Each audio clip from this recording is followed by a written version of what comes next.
एक ऋषि थे, बहुत ही सरल, सहज, निराभिमानी और अत्यंत ज्ञानी।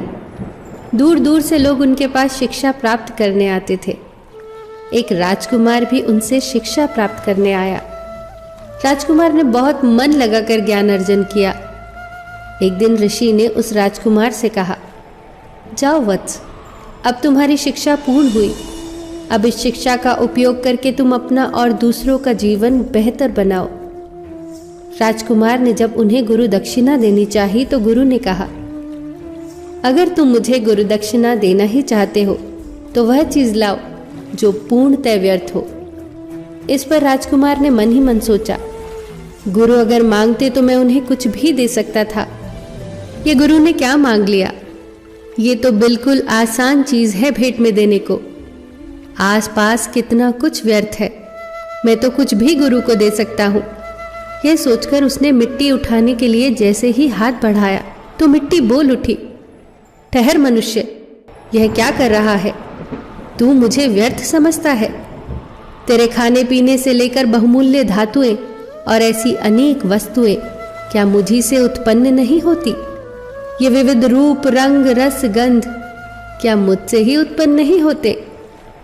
मिट्टी की बात सुनकर राजकुमार सोच में पड़ गया और फिर वो आगे बढ़ गया। वो थोड़ी ही दूर गया था कि उसने देखा कि एक स्थान पर गंदगी का ढेर लगा है।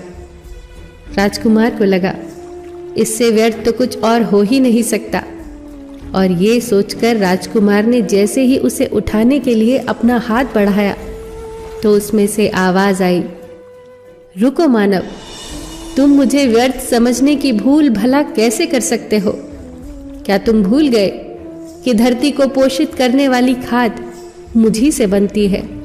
तुम्हारी फसलों को प्राण और पोषण मुझी से मिलता है। मैं व्यर्थ कैसे हो सकती हूँ? युवक अब सोच में पड़ गया और मन ही मन मुस्कुराने लगा।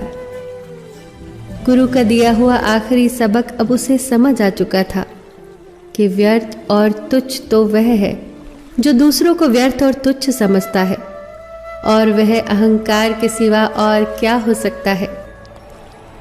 राजकुमार तत्काल ही ऋषि के पास जाकर बोले, गुरुवर, मैं अपना अहंकार आपके चरणों में रखता हूँ।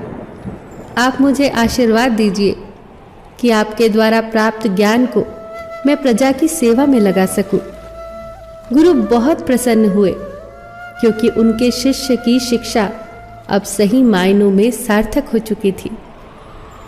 दोस्तों, इंसान के भीतर सबसे व्यर्थ उसका अहंकार होता है। अहंकार जितना बढ़ता जाता है, मनुष्य के गुण उतने ही नष्ट होते जाते हैं। अहंकार के बढ़ने से मिलता कुछ भी नहीं, सिर्फ खोता है। क्या खूब कहा है किसी ने, अहंकार में 3 गए, धन, वैभव और वंश।